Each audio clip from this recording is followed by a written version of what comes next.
자, 오늘 이제 성탄절을 앞두고 우리가 본문의 말씀을 가지고 하나님의 은혜를 나누겠습니다.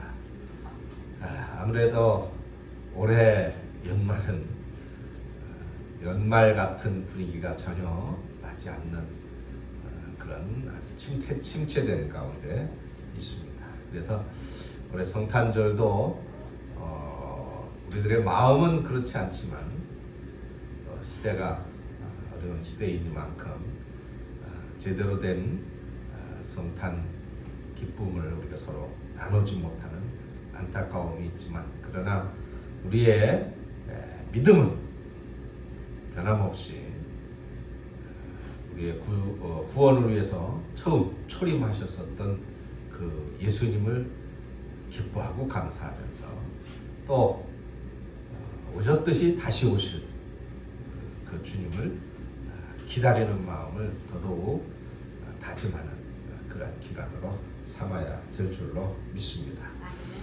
오늘 본문의 말씀의 주인공은 동방박사들입니다. 이 동방박사들이 별을 따라서 먼 길을 찾아와서 아기 예수께 경배한 장면이 바로 오늘 본문의 말씀입니다. 예수님 탄생의 이 말씀은 마태복음하고 누가복음에 기록이 되어져 있습니다. 근데 그 내용에 있어서는 조금 강조하는 부분이 마태복음과 누가복음이 좀 달라요. 그래서 마태복음에는 아기 예수님의 탄생 사건 속에 동방박사들이 방문하는 장면이 이제 오늘 본문에 이렇게 나오고, 누가복음에는 아기 예수님의 탄생 사건 속에 동방박사들이 아니라 목자들이 방문하는 장면이 나와요. 그래서 그렇게 조금 다릅니다. 뭐 동방박사든 목자든 이들의 관심은 오직 하나, 바로 예수님을 찾아서 경배하는 것이었습니다. 자, 이렇게 먼 길을 달려와서 아기 예수님께 경배한 이 동방박사들을 통해서 오늘 우리는 주님께서 우리에게 주시고자 하는 말씀을 듣고자 합니다. 이들은 어떤 사람들이었고, 그렇다면 오늘날 이 동방박사 같은 사람들은 누구여야 될까? 누구일까? 라고 하는 것을 우리가 한번 생각해 보려고 합니다. 자, 먼저 1절을 보면은 헤롯 왕 때 예수께서 유대 베들레헴에서 나시매 동방으로부터 박사들이 예루살렘에 이르러 말하되, 이렇게 말하고 있어요. 이 동방에서부터 온 박사들이다. 그래서 학자들은 이들을 이 동방이라고 하는 것을 바벨론이나 페르시아가 아닐까 이렇게 보고 있습니다. 그리고 이 박사라고 하는 말은 마고스, 힐러로 마고스라고 하는 말로 번역하고 있는데, 지혜의 사람, 지혜로운 사람들이다, 지혜의 사람이다, 이렇게 번역을 합니다. 그리고 밤하늘의 별들을 연구하는 그런 사람들이었던 것을 볼 수 있습니다. 어떤 사람들은 이들을 뭐 점성가라고 하기도 하고 점쟁이라고도 말하는 사람이 있는데, 그는 옳지 않습니다. 이들은 밤하늘의 별들을 연구해서 그 안에서 세상의 이치를 깨닫고, 그리고 일기의 변화라든가 또는 세상의 변화를 예견했었던 그런 지혜자들이었다, 이렇게 볼 수 있을 것입니다. 자, 그럼 어떻게 이 동방의 학자들이 이 먼 나라에서 예루살렘을 거쳐 베들레헴까지 올 수가 있었을까요? 물론 별을 따라왔죠. 성경학자들에 의하면 이들이 바벨론이나 또는 페르시아에서 출발을 했을 텐데, 바벨론이나 그 페르시아에 살던 사람들이 어떻게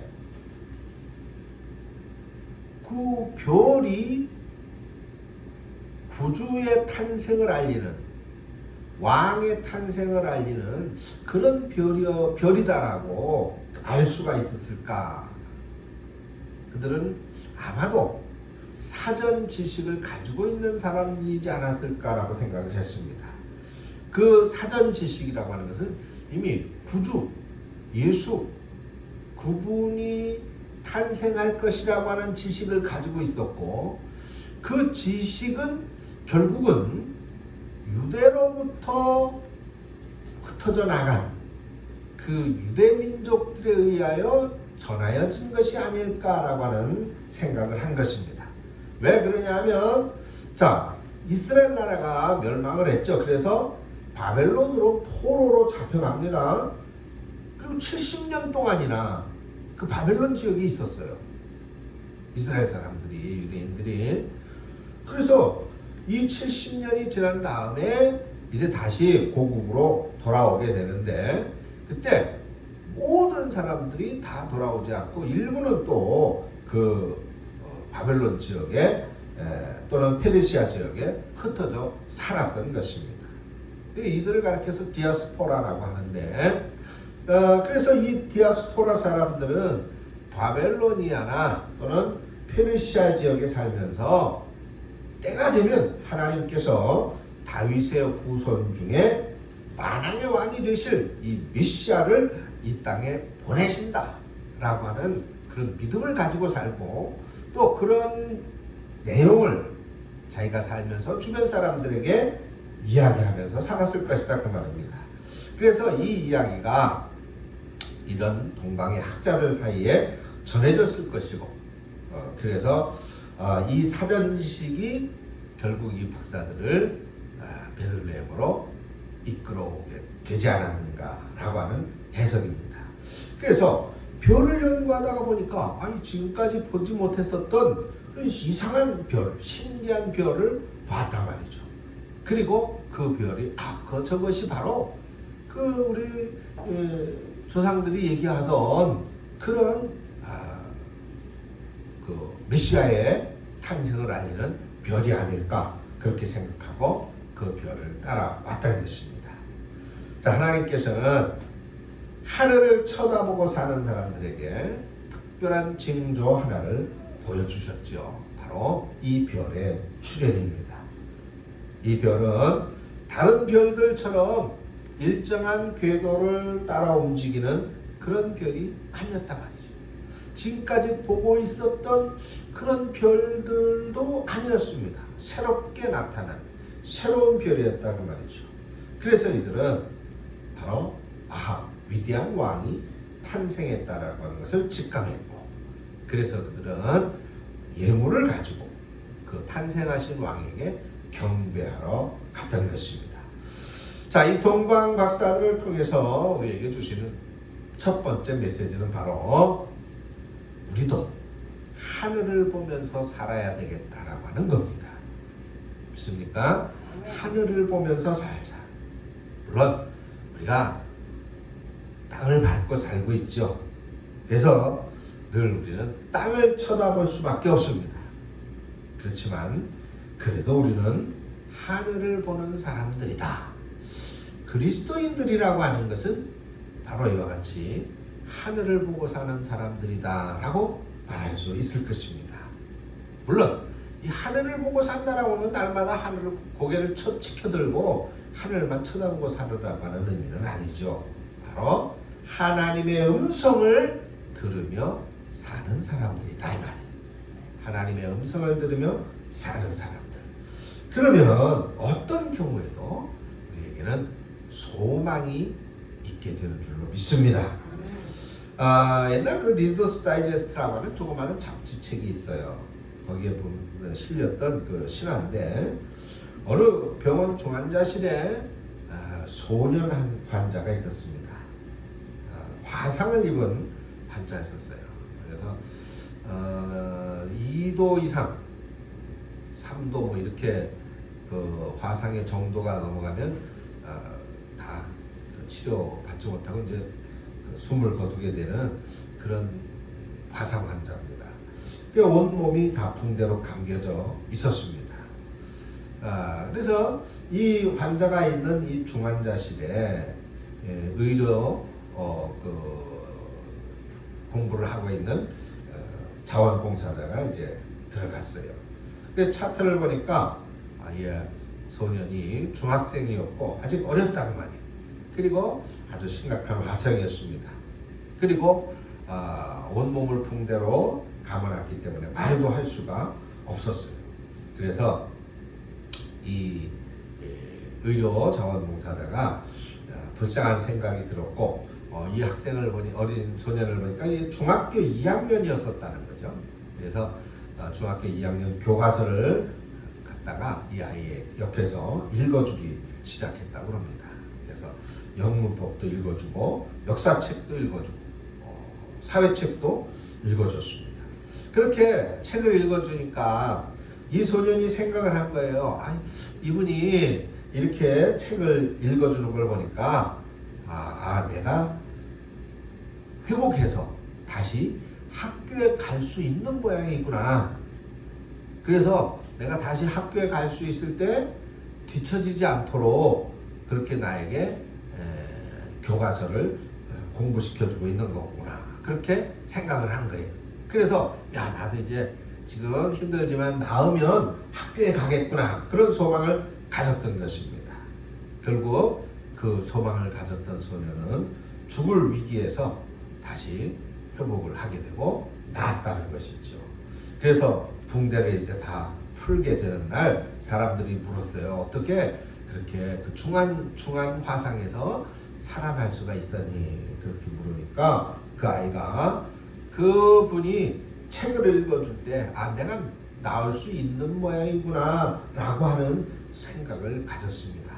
그 소망이 내가 어떤 아픔도 견딜 수 있게 해주었습니다 라고 말했던 것이고, 그래서 내가 조금만 더 견디면 친구들과 함께 공부할 수 있고 또 운동장에 가서 공도 찰 수 있다는 생각을 하면서 견뎠습니다 라고 말을 했다는 것입니다. 하나님의 말씀 골로새서 3장 2절에 이렇게 말씀했습니다. 위의 것을 생각하고 땅의 것을 생각하지 말라. 성경에 나오는 하나님의 모든 사람들을 보세요. 그들은 땅의 소리를 듣고 산 사람들이 아닙니다. 바로 하늘의 소리를 듣고 산 사람들이었던 거예요. 하나님의 음성을 들었던 것입니다. 그래서 그들은 위대한 신앙의 선진들이 될 수 있었고 새 역사의 주역들이 될 수 있었던 것이죠. 사랑하는 성도 여러분, 오늘 우리는 분명 이 땅 위에 사는 존재들입니다. 그러나 우리에게는 신령한 하나님의 은혜가 주어졌는데 바로 하늘의 음성을 들을 수 있는 은혜를 주었단 말이죠. 그렇다면 여러분, 하늘을 바라보며 하늘의 음성을 듣는 성도들이 되어지시기를 축원합니다. 다음으로 이들은 끝까지 간 사람들이다 라는 것입니다. 바로 동방박사들을 말하는데요. 이 동방박사들이 페르시아에서 출발을 했다면 베들레헴까지의 거리가 약 2,000km가 넘어요. 2,000km. 엄청 먼 거리잖아요. 우리가 서울에서 부산까지가 약 400, 한 80km? 그 정도 돼요. 그러니까 한 5배 정도의 먼 거리예요. 그렇게 먼 거리. 그들은 왕께 경배하러 갔다 그 말이죠. 자, 그때는 무슨 고속도로는 차치하고라도 자동차조차도 없었잖아요. 그리고 그 길이 평탄한 길이 아니에요. 사막길입니다. 낙타를 타고 가는 길이에요. 그리고 낮에는 더워서 가지도 못해요. 서늘한 밤에만 갈 수 있는 그런 길입니다. 얼마나 힘들겠어요. 여러분 상상이 안 되겠지만 그 길 가운데 유브라테스 강도 있고 티그리스 강도 있고 또 수많은 산을 또 넘어야 되고 사막도 지나야 되고 그렇게 어려운 길입니다. 그리고 그들은 또 별을 보면서 갔다 그랬잖아요. 낮에는 별을 볼 수가 있어요, 없어요? 낮에는 못 보지. 별은 밤에만 보이죠. 그러니까 더더군다나 이들은 낮에는 움직일 수 없었고 밤에만 움직였다 그 말이죠. 그래 이런 힘든 길을 걷고 또 걸어서 갔던 것입니다. 뿐만 아니라 그러면 왕을 경배한 다음에 또 어떻게 돼요? 그 먼 길을 또 되돌아가야 되는 거예요. 여러분 한번 생각해 보세요. 이 멀고 험한 길을 갔던 동방 박사들이 왕께 경배하고 어떤 유익을 얻었을까요? 그들에게 무엇이 어떤 혜택이 주어졌습니까? 아기 예수님께 그 만왕의 왕께 경배하고 그들은 이후 당신이 세상의 왕이 되어지면 나에게 장관 자리 하나 주십시오 했습니까? 아니에요. 어떠한 보상도 이들은 받지 않았다는 거예요. 그럼에도 불구하고 그들은 포기하지 않고 그 힘든 길을 끝까지 간 거예요. 아무 보상도 없는 길입니다. 그렇다면 힘들고 어려울 때 쉽게 포기할 수 있을 그런 포기하고 싶은 마음이 생길 수도 있었을 거예요. 돈이 되는 길이라면 차라리 이를 악물고라도 갈 텐데 그런 길도 아니었단 말이죠. 그런데도 이들이 중단하지 않고 포기하지 않고 끝까지 갈 수 있었던 것은 바로 하늘이 보여주신 징조 때문입니다. 왕이 태어나셨다. 만왕의 왕이 태어나셨다. 그래서 그 특별한 왕에게 경배하지 않으면 견딜 수 없는 그런 마음이 들었던 것이죠. 그래서 그 먼 길을 나서도 그래서 포기할 수 없었던 것입니다. 그 특별한 마음은 무엇일까요? 그 특별한 마음, 그 힘들고 어려움도 절대로 포기할 수 없게 만들었었더니 그 특별한 마음, 그것이 바로 우리는 사명이라고 합니다. 어떤 사명일까요? 가서 예배하라는 거죠. 아기왕 예수께 가서 경배하라. 그것이 그 어떠한 어려움도 포기할 수 없게 만들었었던 그들의 특별한 마음이었던 것입니다. 여러분, 교회에는 늘 봉사하는 사람들이 있어요. 여러분들 오늘 교회 들어오실 때 뭐가 달라졌습니까? 교회가 환해졌죠. 그죠? 이렇게 더 밝아진 이유가 바로 하늘을 보면 알 수 있어요. 뭐가 달라졌어요? 등이 달라졌잖아. 저 뒤에도 새로운 큰 등이 달랐어요. 이걸 누가 달았느냐? 우리 보살님이 달았다. 그 얼마나 교회가 환해졌어요. 이렇게 봉사를 하는 그런 분들에 의해서 우리는 더 환한 빛 가운데에서 예배할 수가 있단 말이죠. 교회에는 이렇게 봉사하는 분들이 있습니다.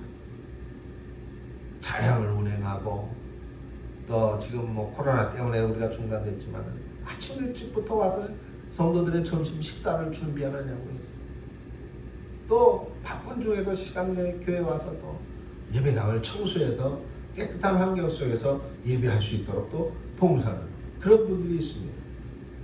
교회가 이런 분들에게 교회에 맞는 또 직분을 주고 임명을 하는데, 근데 교회가 이분들에게 아유 수고했습니다 뭐 월급을 줍니까? 수고했습니다 뭐 밥값을 줍니까? 뭘 줍니까? 이분들이 이렇게 헌신하고 봉사하는데 과연 그들에게는 아마 세상적으로 따지면 아무런 유익이 없어요. 잘한다고 누가 항상 칭찬해 줍니까? 하다 보면 또 뒤에서 꽁시렁 오늘 뭐 반찬이 뭐 좀 시원찮은 것 같네 어쩐데 그런 사람들이 있어요.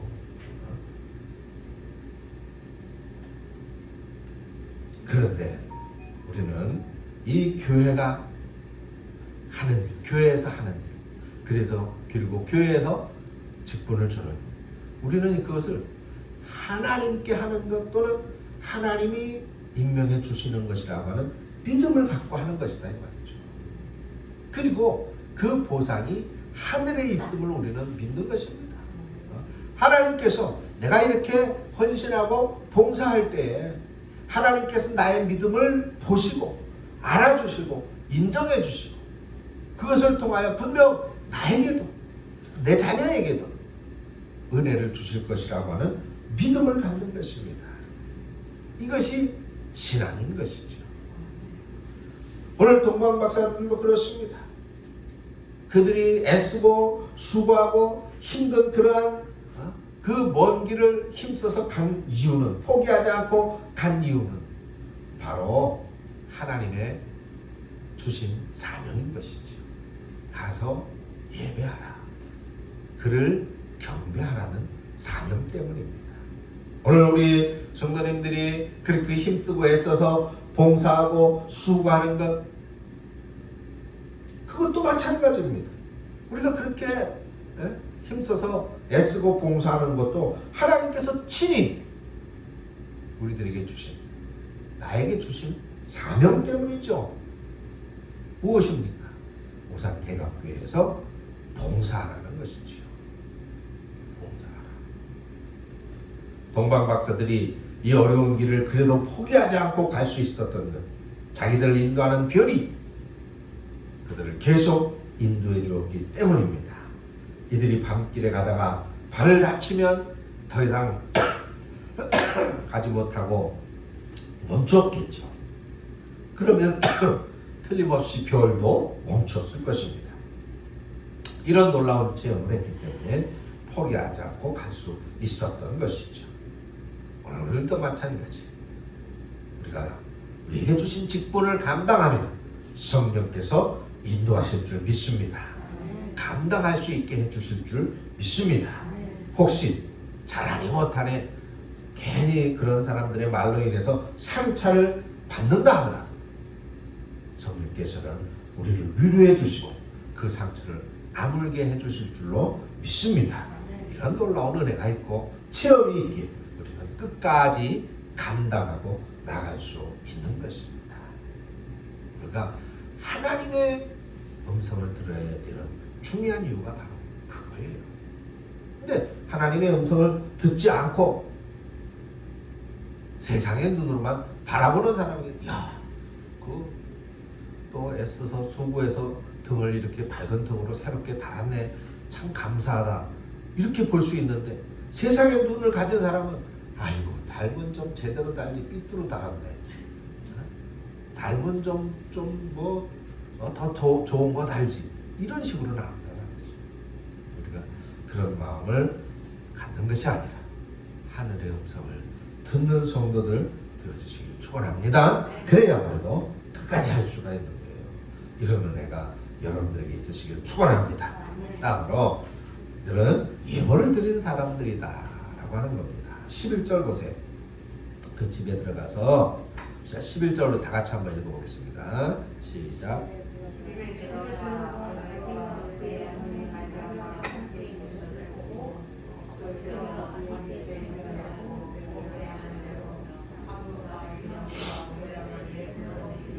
아멘. 자, 이들은 길을 떠나기 전에 미리 예물을 준비했어요. 미리 준비했다. 여러분, 이게 헌금의 정신입니다. 예배 시간에 헌금을 내가 돈을 가져왔나, 헌금 가져왔나 뒤적뒤적 찾는 것이 아니라 헌금을 항상 집에서 미리 준비하는 것입니다.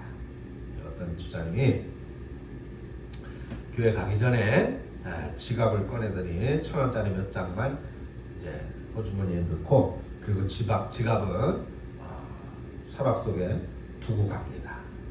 그래서 아내가 물었어요. 아 여보, 당신 나갈 때는 늘 지갑 먼저 튕기는데 왜 교회 갈 때는 꼭 지갑을 두고 나가요?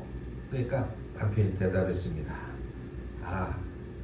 교회 가면 마음이 편안해야 되는데 이걸 지갑을 갖고 가면 늘 마음에 찔려. 뭐가 찔려? 그러니까 우리가 그 헌금할 때 내게 있는 모든 것을 다 드리네, 내게 있는 모든 것을 다 바치네, 찬송을 부르잖아. 그런데 지갑을 갖고 있으면 거기 있는 걸 다 드려야 되는데 그렇지 않으니까 이거는 놔두고 그냥 몇천 원만 가지고 가면 내게 있는 건 다 이겁니다 그러고 드릴 수 있을까 마음이 편해. 여러분, 이들은 황금과 유향과 모략을 예물로 드렸다. 이것은 아주 깊은 상징적인 의미가 있습니다. 먼저 황금입니다. 황금이라고 하는 것은 왕에게 바치는 예물입니다. 그래서 옛날에도 다른 나라 사신들이 우리나라 임금한테 이렇게 황금을 선물했다고 합니다. 탄생하신 아기 예수님이 만왕의 왕이시기 때문에 황금을 드린 것이죠. 그래서 이 황금은 황금 가치가 얼마 이게 아니라 황금을 드렸다는 것은 당신은 우리의 왕입니다 라고 시인하고 인정하는 의미를 갖는다 라고 하는 것입니다. 두 번째는 유향을 드렸죠.